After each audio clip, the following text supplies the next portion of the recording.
En application de la décision de la réunion extraordinaire du Bureau exécutif national du 21 août 2021, le vice-président de l'UR, PR Sallikou Sanogo, a déclaré officiellement lancer le processus de désignation du candidat du parti pour la prochaine élection présidentielle.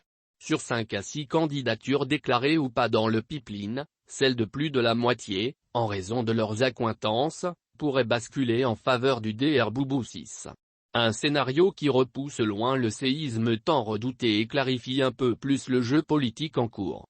Selon les orientations du PR Sallikou Sanogo, il revient aux sections de recueillir toutes les candidatures à l'investiture du parti pour l'élection présidentielle, formulées à leur niveau respectif et de les acheminer au secrétariat général.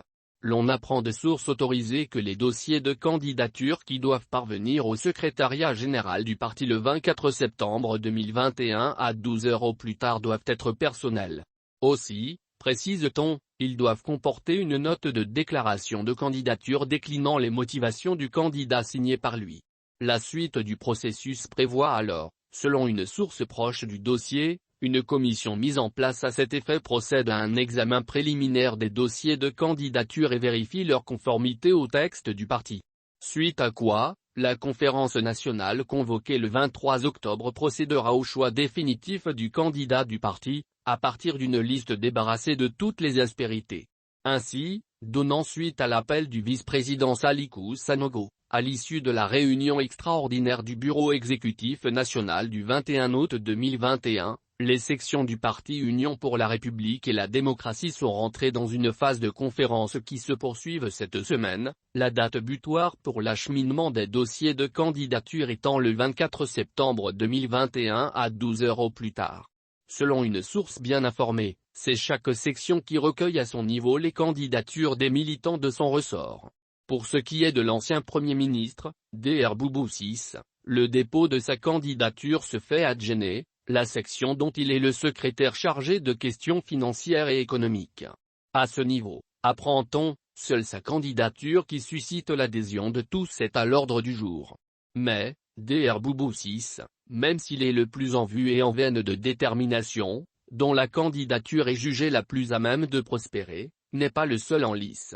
L'on apprend en effet qu'il y a dans le starting block Madamba Traoré, ancien ministre, chargé de communication du parti qui a fait sa déclaration de candidature à la candidature du parti, il y a quelques jours, Akaye, Mamadou Igor Diarra, ancien ministre et ancien candidat à l'élection présidentielle de 2018, M'Abdoul Wahabert, ancien ministre, membre du bureau exécutif national de l'UR, Madou Diallo, ancien président de la jeunesse du parti, et, probablement Abdrahmane Diarra, actuel président du mouvement des jeunes du parti.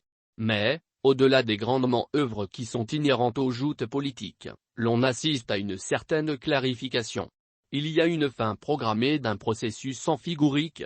Aussi est-il vain de se servir d'un ressentiment supposé ou réel comme d'un effet de levier pour torpiller, enterrer sans fleur ni couronne la candidature de celui que de nombreux observateurs donnent pour la plus engageante. En effet, apprend-on de bonnes sources, excepté un ou deux noms précités, les autres seraient de la galaxie du Dr Boubou-Ciss. Il est vexatoire de qualifier leur candidature de scénographique, mais aucune de nos sources ne gage qu'ils le houspillent pour une intronisation à la candidature qui ne représente en réalité que le vrai début de la partie. Comme quoi, les confrontations publiques entre les candidats déclarés ou pas, tiennent parfois de la mise en scène, plus que de l'hostilité réelle. La météo annonçait un temps maussade.